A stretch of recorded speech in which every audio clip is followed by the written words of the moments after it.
Good afternoon, everyone. Thank you for joining us for another Enable Boot Camp. Today's session is cybersecurity insurance planning for success.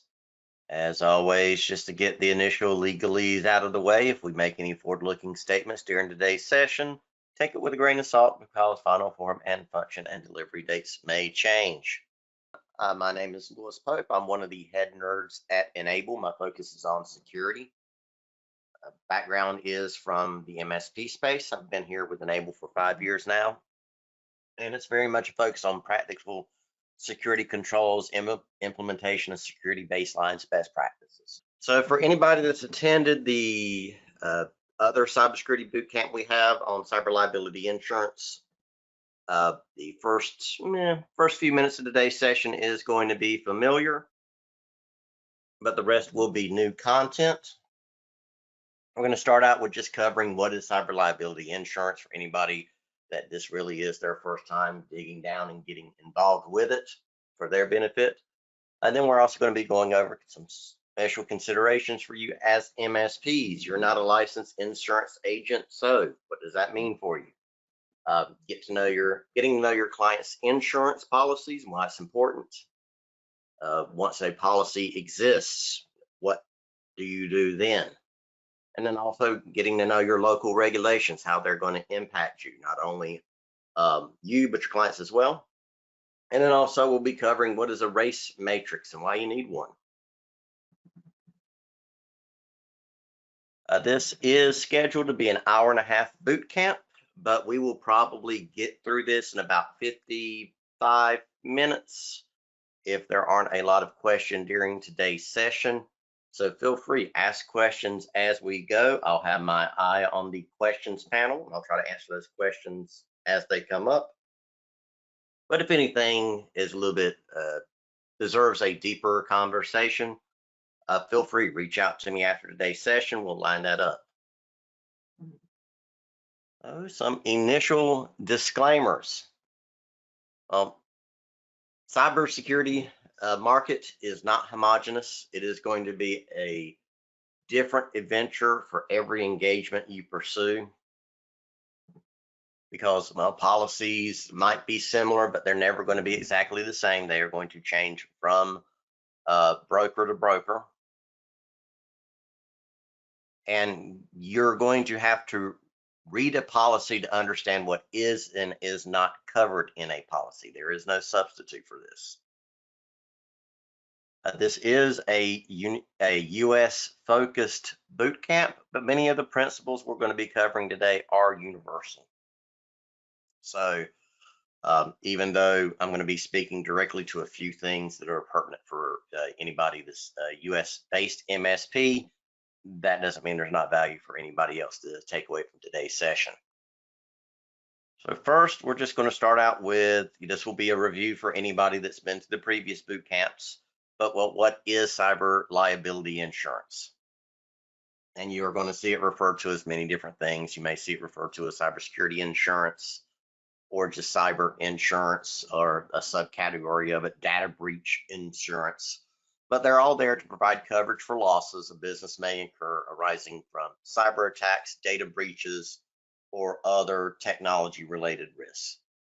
The goal of cyber liability insurance is to protect a business from the cost associated with insurable risk around data privacy, security, and operations, with the most prominent of the risk right now, of course, being ransomware and extortion attacks.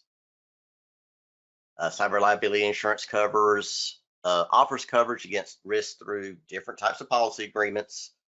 Some insurers may provide only a single liability policy, while others offer to cover cyber liability risks through multiple distinct policy agreements. Some insurers may also offer first-party and third-party cyber liability insurance separately, or they may not offer third-party at all. And it's going to be really important for us as MSPs to understand some of these distinctions, especially between first-party and third-party.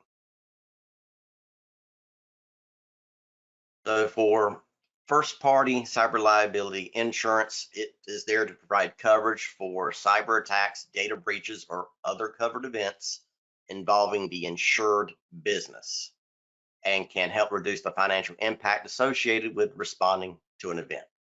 First-party coverage can include providing assistance with covering your costs associated with incident response, with post-threat event, post-event investigations, ransomware attack recoveries, data recovery, business continuity costs, notifying individuals about exposure of PII, PHI, or PAN, so private personally identifiable information, or health records or personal account numbers. Post-incident public relations services. So if something happens at a scale large enough that you have to be concerned about your public image, there'll be some assistance there to either mitigate or repair that damage. Credit monitoring or identity protection services for anybody whose data is affected in a data breach, and or any activities really that are related to recovery from an inciting event.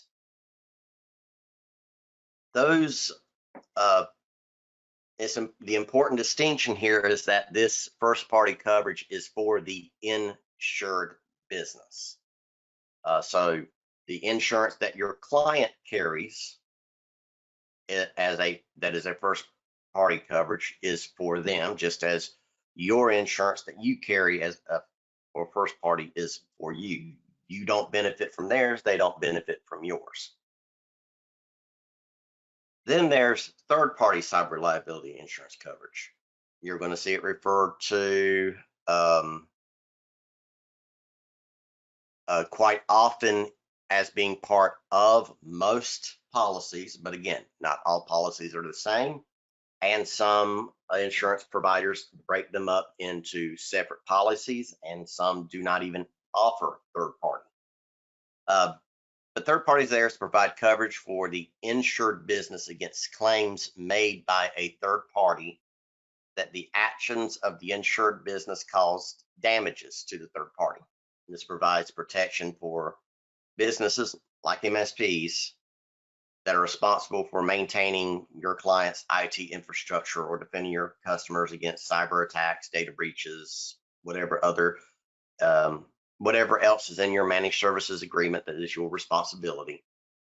An important distinction for MSPs is that that third-party cyber liability insurance does not provide for covering for the financial cost of a client associated with responding to an incident. So your coverage, your insurance, even your third-party insurance doesn't cover for your client. You can't take and file a claim against your third party to get money to help your client in response to an event they've suffered. This means that if a client does not have their own first party cyber liability coverage, then the cost of responding to an incident will have to come from somewhere, and it's either going to have to come out of their own pocket, or they always have the option of seeking to recover those losses by other means, whether that's civil suits or other actions.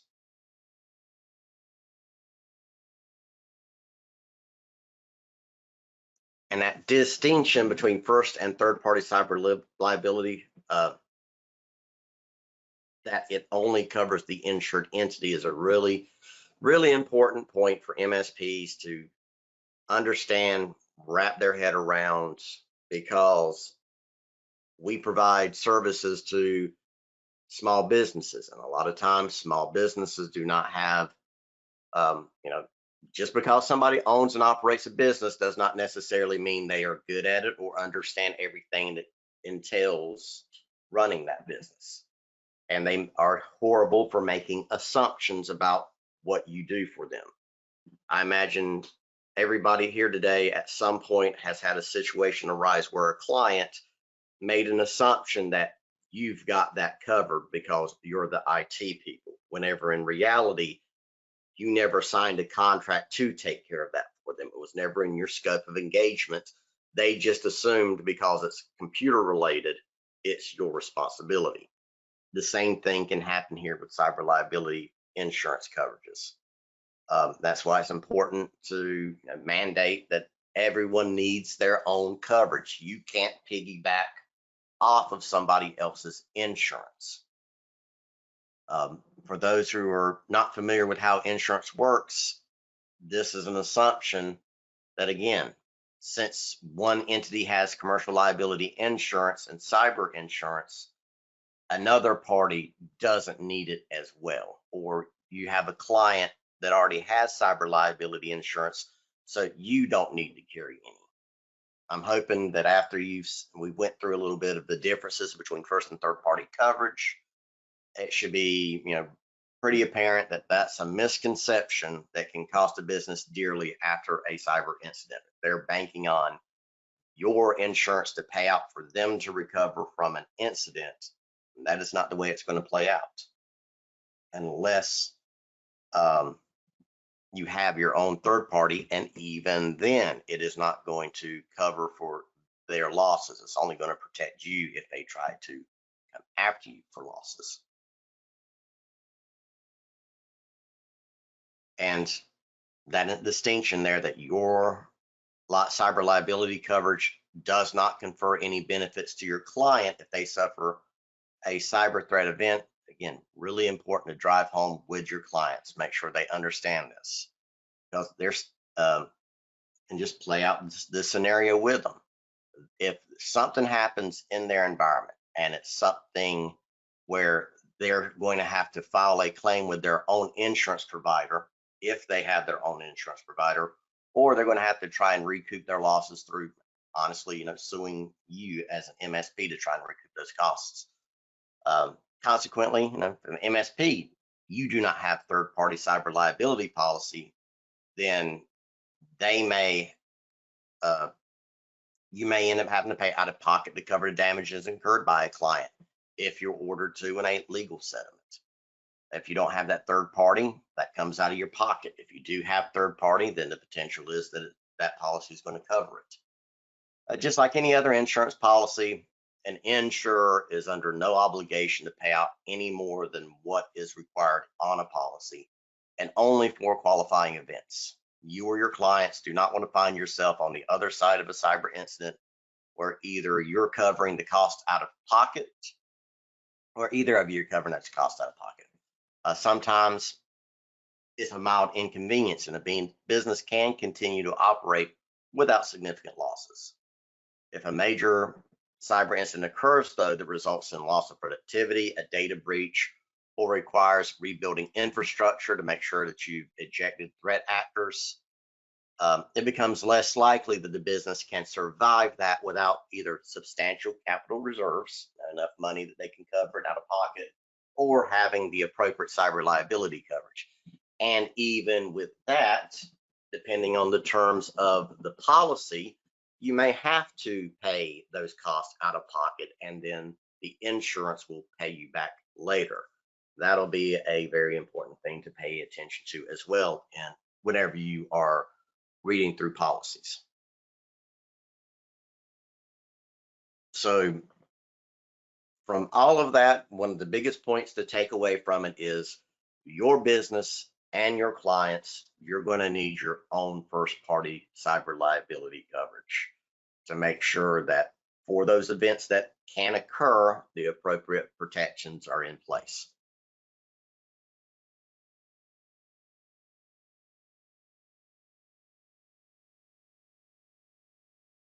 Then, well, also really important, this is something that if you are here and you are the only person from your MSP today, and you're looking for some useful information or some, this is a really important CYA item that everybody should know, this is probably one of them. Chances are you're not a licensed insurance agent in the states that your MSP operates in, and neither am I. So there's only so much guidance and advice that can be provided whenever it comes to insurance. Same for you. There will only be so much guidance and advice you can provide to your clients concerning their insurance policies, especially whenever it comes to quoting or calculating needed coverage limits.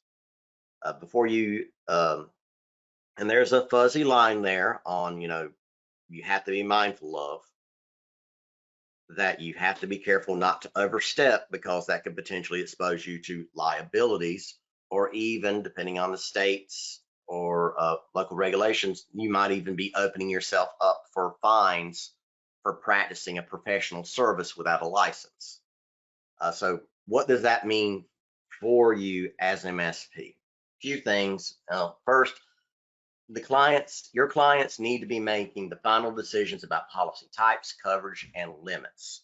It's got to be their signature on the paper. It needs to be their final judgment call. Now, from your perspective and the perspective of the services that you offer as an MSP, you are going to be there to help them calculate what it should cost for them to recover from worst case scenarios. If the purpose of insurance is to offer protection in a worst case scenario, well, what does that look like for that client? Sit down and talk to it through them, highlighting, if your systems are down, this is how long you're going to be out of operation. How many hours of revenue generation are you losing? What does that represent in dollars and cents? That's all stuff that they're going to need to know whenever they're asking for their insurance underwriter to provide them with a quote. The important thing here, though, is that you don't give them a number for what coverage limits they need. So if the client says, hey, how much insurance do I need? You can't answer that. You should not be answering that question directly, because that gets you close to that fuzzy line, and if not outright overstepping that fuzzy line. What you're going to want to do is point out whenever it's not enough. And that's going to be fairly easy to do, to be able to look at a client's policy, take the knowledge you have about their business operations, their IT infrastructure, how their business relies on that IT infrastructure, and just putting it, adding 2 to 2 together, because sometimes they're not going to know that there is a 2 to add there. It's you have knowledge and skill and experience that your clients do not have. That's why you're involved in the first place. Let them take advantage of that. But you still have to be mindful of not being explicit and saying, this is how much coverage you need. Instead, be able to say, that's not enough, and be able to prompt them to get to that number that is enough.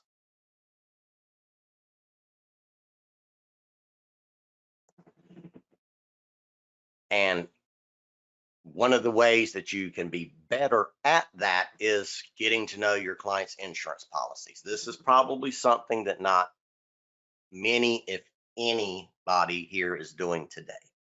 I've been to a few security conferences recently and some business transformation sessions, and it's only been about 5% of the attendees that do this. But even though you're not a licensed insurance agent, and that is going to limit what guidance you can provide, you need to still know what is in a policy. And again, there's just no substitute for reading the whole policy back to front, fine print and all.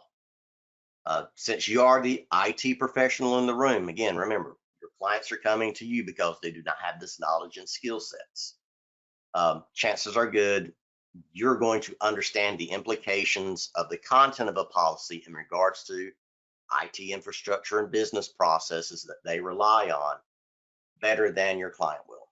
Use that knowledge to highlight the deficiencies in their coverage so that the client can make those necessary adjustments with the insurance provider. As an example of when that expertise you bring as an IT professional can come into play, let's look at sublimits.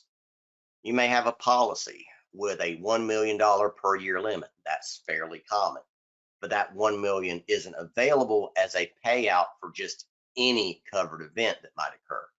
An insurance policy most likely is going to have sublimits that specify that only 200,000 of that is available for assisting with data recovery from a ransomware attack. Another 200,000 might be available to cover for negligent transmission of malware if your client's environment or your client's email servers were compromised and they started spamming out malicious links that cause damage elsewhere. And then it may not include any coverage at all, no sublimit, no coverage for cyber extortion. And there's no way, again, to know if that's true or not. You can't look at just the title of a policy or the front page of a policy and understand all of these things. You're going to have to read.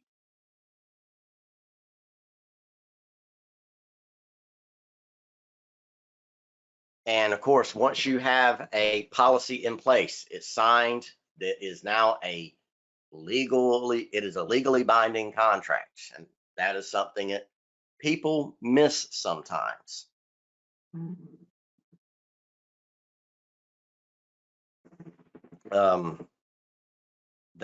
Something that is missed a lot is that an insurance policy is a contract between the insurer and the business asking for the insurance.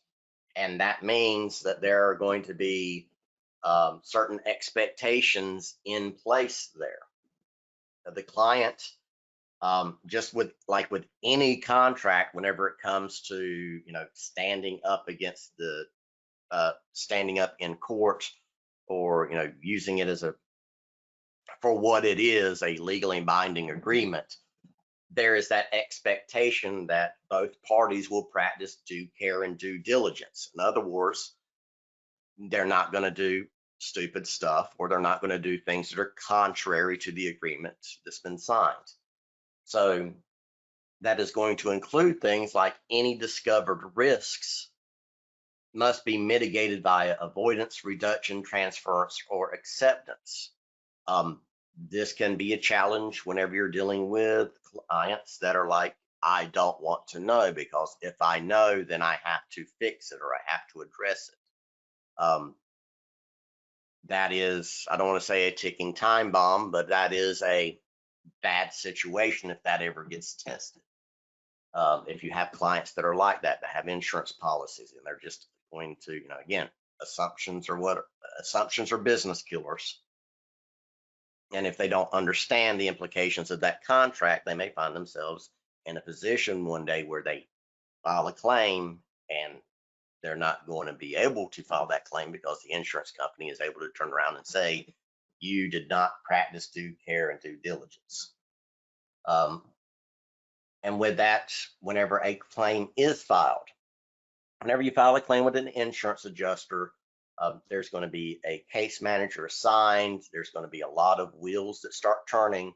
And part of that is they're going to start requesting information or access to affected systems, and that access to those affected systems to be provided to their preferred list of incident response providers. And you need to be prepared and able to do that, because if you can't do that for whatever reason, that's putting the insurance on the insurance provider on the side of, well, you're now in bad faith talking to us about this policy. And a lot of this is for you as an MSP. Again, all of this is, this is just the process. This is for the business filing the claim. Now, your role as an MSP there is that you're going to provide the boots on the ground. You're going to provide your knowledge and your capabilities during that incident response play that's being pushed by the insurance provider. And chances are, no, you are never going to be the incident response provider whenever you file a claim. The insurance provider is going to say, no, that is a conflict of interest. You cannot perform these incident response duties. We will Some of them will actually have lots of caveats and lines in the sand that says, you can't do this, you can't do this, you can't do this. Example is, if an incident occurs and you believe it is ransomware, you cannot turn off the computers. You have to isolate the devices on the network, leave them turned on, call your insurance provider, their contact list they're going to provide you with, and they'll say, all right, you're filing a claim, you've got an incident going, cool, here's our list of incident responders, contact them, they will give you the next steps of actions to take. And if you've never been through an insurance claim before, especially as an MSP, you feel as an MSP that it's your responsibility, your duty to respond and fix these things. But if an insurance policy is going to be, a claim is going to be filed, that is not the case. Your hands are kind of tied at that point. Your job and responsibility most of the time, again, is going to be initial triage, isolate affected systems, bring down any compromised web fronts or anything like that, so a continuing attack can't occur. But you've got to wait for the insurer's incident response team to engage and give next steps. And as a part of that, you're going to want to maintain a risk register for your clients. And this is before you file a claim step. This is kind of just a best practices that if you can institute it, it's a great CYA, but it's also a great way to kind of bring deficiencies to your client's attention in a way that they can't avoid it. If you've never looked at a risk register before, they are great tools. The way they work is as you find vulnerabilities, just deficiencies in their coverage, client has a line of business software that they don't want to update, and it has multiple vulnerabilities associated with it. But since it's a $8,000 license, they don't want to buy the new version. Well, they can make that decision. They can make that risk acceptance that they're going to continue to do that, but you need that in writing. You need it on paper, and that's the purpose of a risk register. You don't see risk registers a lot with smaller businesses. It's more of a medium business enterprise type thing, but it is a valuable tool for MSPs. Also, you as an MSP, you are going to be responsible for maintaining the declared security controls that are stated in the insurance policy coverage that you applied to get in the first place. So whenever you apply to get insurance policy or renewal, there's that giant questionnaire that says we're doing these things. And anything you say yes to in there, it's going to be a shared responsibility between you and the client to make sure that those things are being done, that MFA is enabled on all of their devices, that you are collecting logs for security events and aggregating them in a local place and protecting them and reviewing them on a basis. And that's going to be part of maintaining those logs and documentations and any other supporting data that can demonstrate that a declared security controls are in place and that they were in place at the time of a event. Great example of that is somebody loses a laptop and it's a medical provider. Well, if a medical provider loses a laptop that has PHI on it, that's a major, major incident. And if you can't prove that BitLocker or another appropriate form of drive encryption was enabled on that device whenever it was lost, that is a lot more fines and a lot more possibility for more headaches than if you have proof that BitLocker was enabled and working on that device at the time control of it was lost. You also can get bonus points here by establishing and following a security baseline based on a recognized cybersecurity framework, because that's one of the things that an incident response team is going to be highlighting. They are going to probably be cross-referencing what they discover to a known cybersecurity framework. And this is one of the questions that came in earlier. Is there a suggested items framework on a policy you can reference? So yes, usually the best thing to, it's going to be highly dependent upon the vertical that the client's business is in, what type of regulations they are subject to. Are there any special considerations that means for the type of insurance they will cover? Find out what those are. Chances are it's going to be, well, they are a federal, they have federal contracts, therefore they have to worry about ITAR, DFARS, and upcoming CMMC. Well, go ahead and grab those things, grab them, work through them, and show your clients where you aren't doing these things. No, it's not a concern right now. It's not going to stop you from running your business, but if anything ever happens, if we're not doing these things, that opens us up for more, that opens you up for a lot more scrutiny. For just general businesses. So you have a client they're not in a, a very restricted vertical. They're just small retail operation client. The most they have to worry about is PCI DSS compliance. Go grab the CIS controls for, or just the PCI DSS requirements, and work through those and say, all right, we're not doing these things.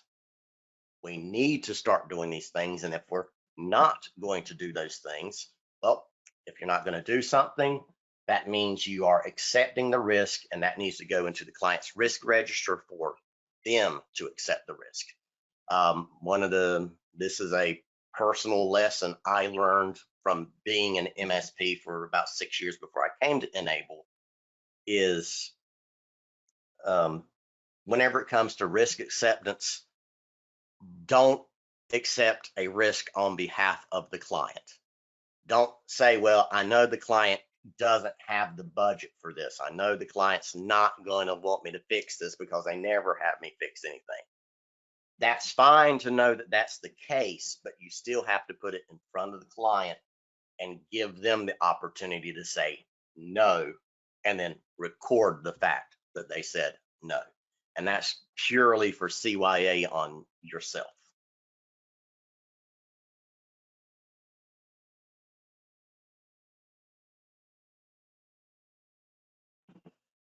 Engage early, not in a panic. So whether this is going to be for your own cyber liability insurance, or if you're assisting your clients with cyber liability insurance claims, or in the response to it. Most of, don't wait until there's a covered event before contacting the insurance provider for the first time, whether that's yours or your clients. Most insurers are going to be more than happy to provide information if you ask them, and they'd rather you do that in a calm manner instead of during the midst of an emergency. They don't want you calling in a panic. The world's burning down. Everybody's yelling at everybody else. That's going to make things go slower. That's going to cause friction. That's going to introduce the opportunity for miscommunications and missteps. So reach out, get the contact information and a detailed process, a playbook for filing a claim. What does that process look like with that insurance provider? Because it is not going to be the same between insurance providers. There's going to be different processes. There's going to be different call trees. You call this person first and this person second, versus in another situation, there's only one person to call. Is there a pre-assigned case manager? Some insurance providers will have a pre-assigned case manager that is going to be who you interact with if you file a claim. Find out who that is. Get a repertoire working with them. Also, there's going to be a list of preferred incident responders that they are going to want you to engage with if you file a claim. Don't wait until you have to file a claim because something is going on. Go ahead and get that list, and then once you've got that list of those providers, reach out to them. And ask them, Do they make their incident response playbooks available, or do they have a template that they provide for you to follow?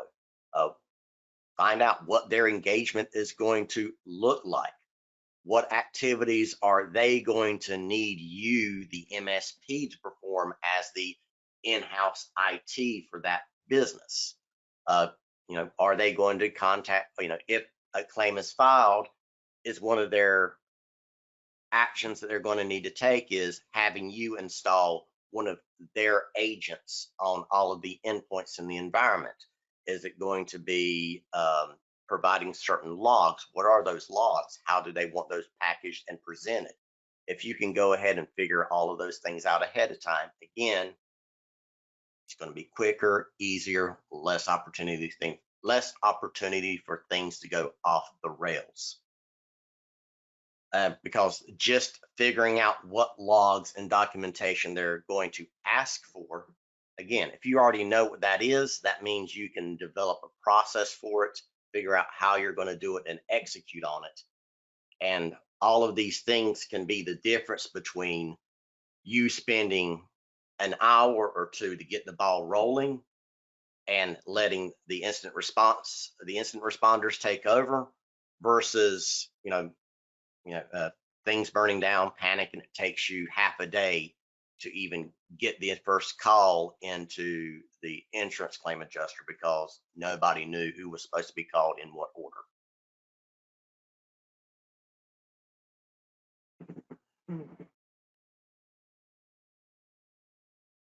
Also, you need to get to know your local regulations.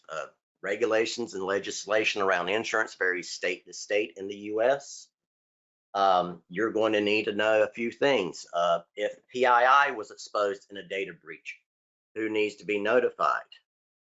Also, is that a case of when do they need, and not only do they need to be notified, but when do they need to be notified? There may be a time clock ticking on this.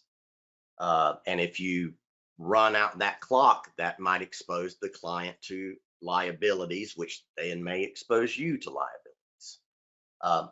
Some states require public entities like municipalities, townships, schools to notify a fusion center or the Secretary of State of ransomware events. North Carolina has this regulation. I believe it's Pennsylvania has this as well. I might be wrong on Pennsylvania. But if you are an MSP providing services to a municipality, you can't,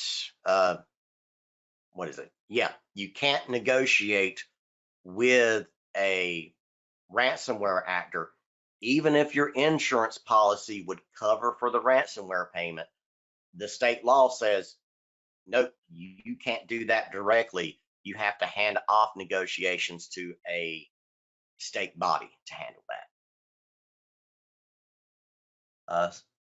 And some of those even require declarations of a state emergency to approve a ransomware payment for a covered entity. Also, understanding what triggers an obligation to notify state or federal agencies of a data breach. Back to medical clients, they have to worry about HIPAA privacy, the HIPAA privacy rules. And if they lose control of a device, then they need to be able to, there's going to be a list of people that have to be contacted and notified. And if nobody has that call list already, again, you're responding in a panic. Globally, and this is something that you should not be surprised to see this becoming more prevalent as the threat landscape evolves and cybersecurity insurance matures and state and federal agencies start to catch up. France requires now that a data breach event has to be reported within 72 hours to their insurance regulatory commission body. I forgot what the name of it is, but you have 72 hours to report it in order for an insurance claim to be approved. If you don't notify them within 72 hours, then you don't get to file the claim. So again, you're not going to know these things unless you do research. And your clients are not going to probably know these things. They are looking to you again. You're the IT people. You understand the computers. If it's related to computers, it's your responsibility. Whenever in truth, it's not within the scope of your managed services agreement. This is more of a chief information security officer or chief compliance officer type role that would be responsible for learning and finding out about these things and then going to the client and then setting up the notifications and the responses for the business. And this is why, if you've noticed, you've seen a lot of VCIO and other virtual services pop up recently around cybersecurity, is because of things like this. Is small businesses, even medium businesses, they don't know what these regulations are, what affects them or not. Most MSPs are struggling with this as well, and there's just no way around it but just learning what applies to you.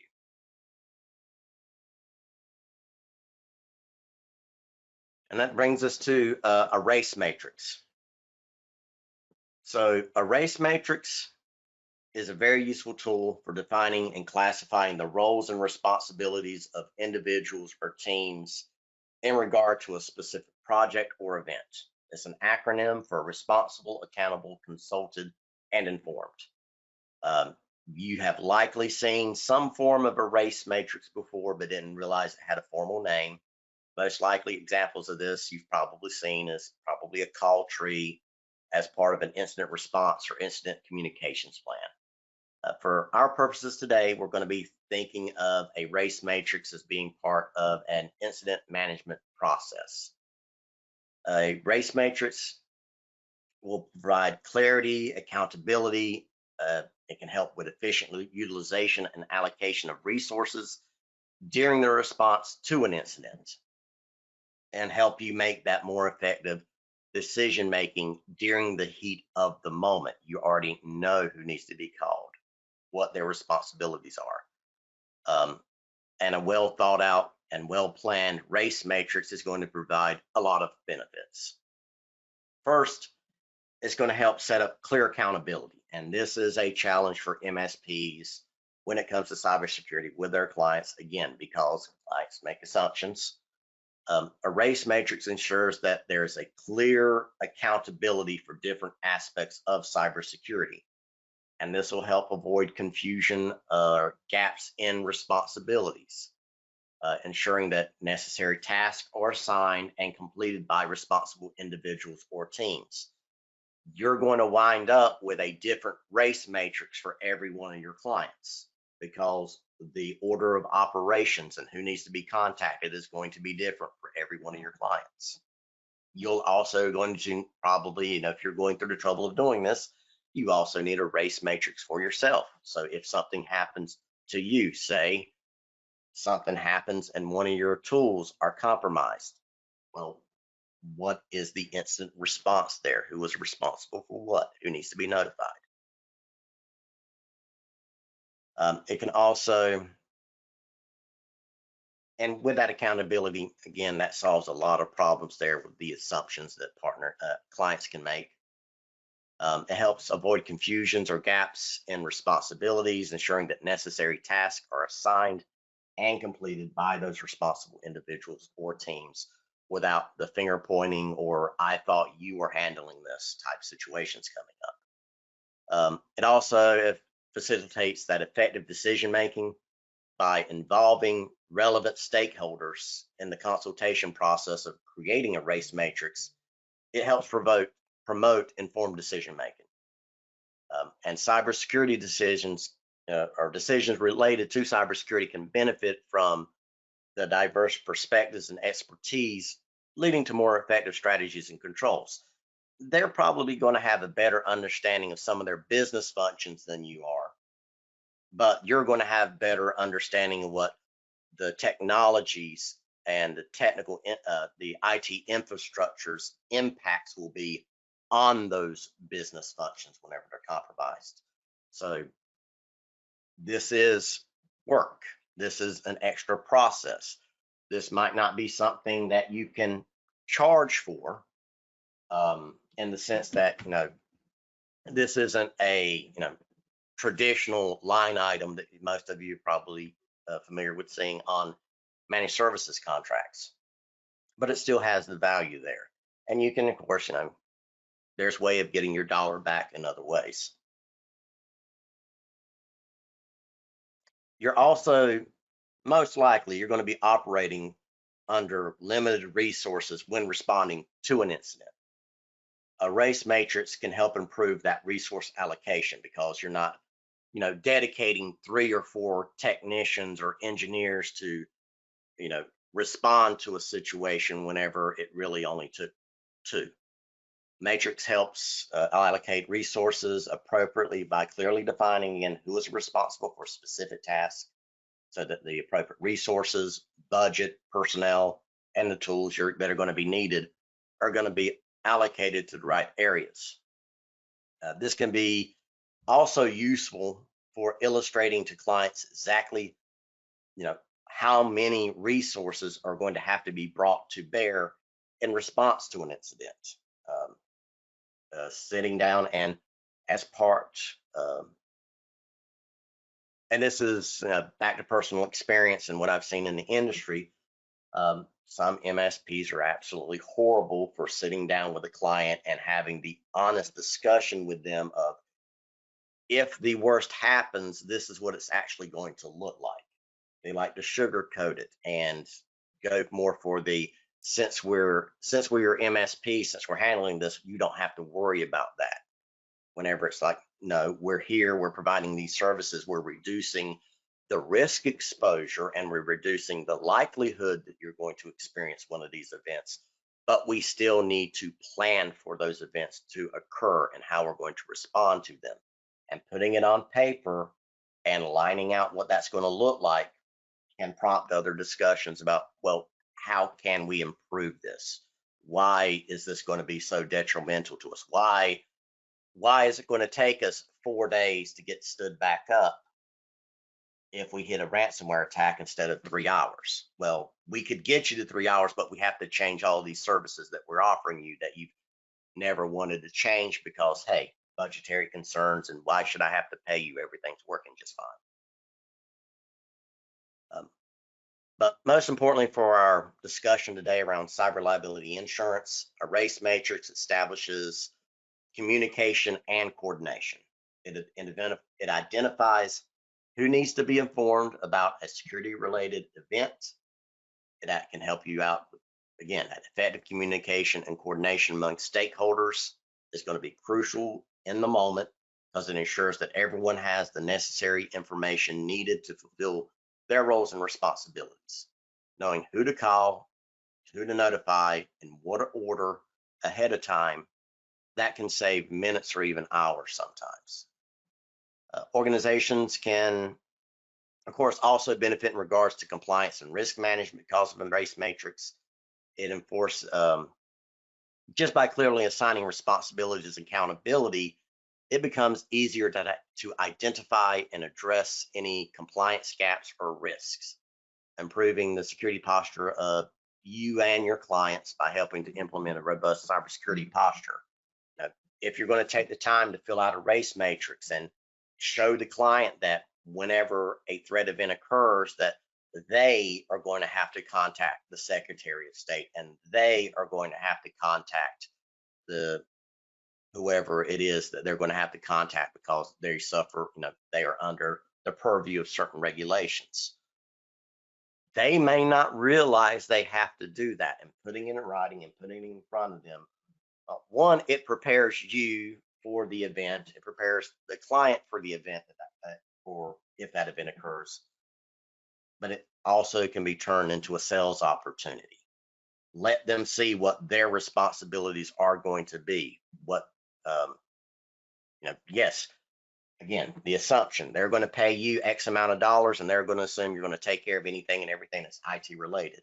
And whenever, something goes wrong, it's your responsibility to fix it, whatever it is. That's not the truth. That is not within the scope of your managed services agreement.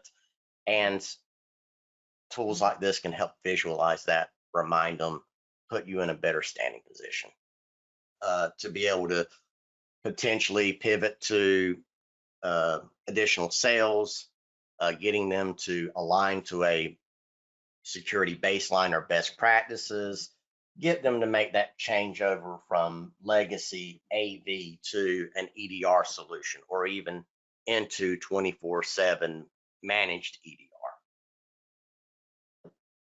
So we've hit the end of the prepared content that we have. Um, it looks like we've addressed the questions that have came in as we've gone, but if there's anything in here that we covered today that you want to go a little bit more in depth on, feel free, throw that back in the questions panel. We'll spend some time answering those. This is meant to be a getting started type, you've not really thought about this before. You've never had to file a claim for yourself. You've never had a client suffer an event that needed to be filed. This is to, again, get you started so you can know what to expect.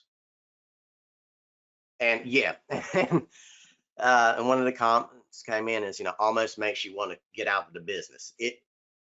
That is a very true statement. Whenever you start talking about risk, and that is something that is happening in the MSP space. MSPs, what we offered, what our role was to make sure the computers worked, that the computers turned on, that you could print in the morning, that your emails were going to send.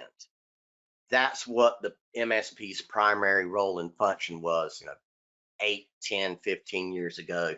And starting about 8 years ago, the model has started shifting towards MSPs need to start focusing more on risk mitigation as well, because going in and, I'm going to do your patching, I'm going to do your backup, I'm going to do your email filtering, I'm going to do a few other things. Well, those are just individual services that you're giving that, they do reduce the risk profile of a client. But if you're not doing some of this extra things, some of these other things, you don't know the entirety of the risk profile of a client. And if you don't know the entirety of the risk profile of a client, then, well, you don't know what you need to protect. And it's an opportunity.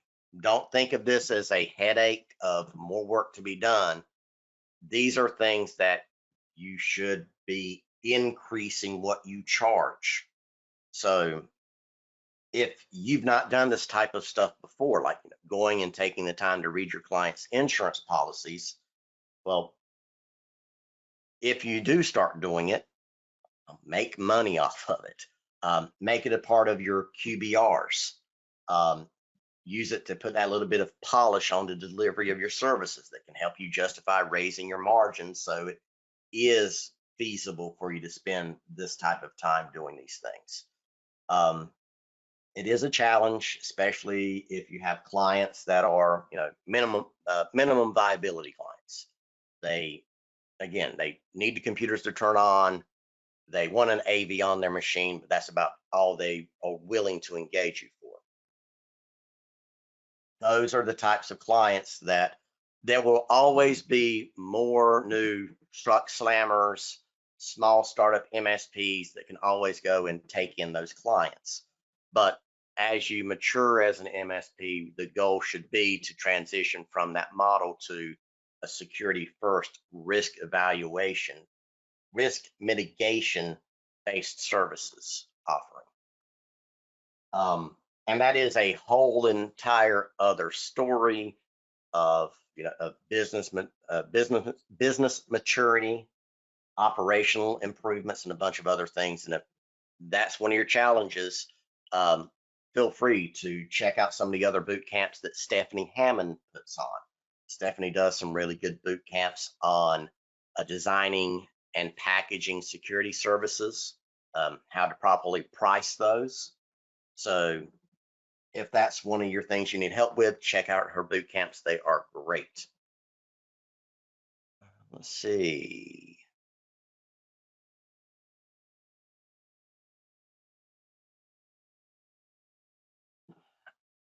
All right.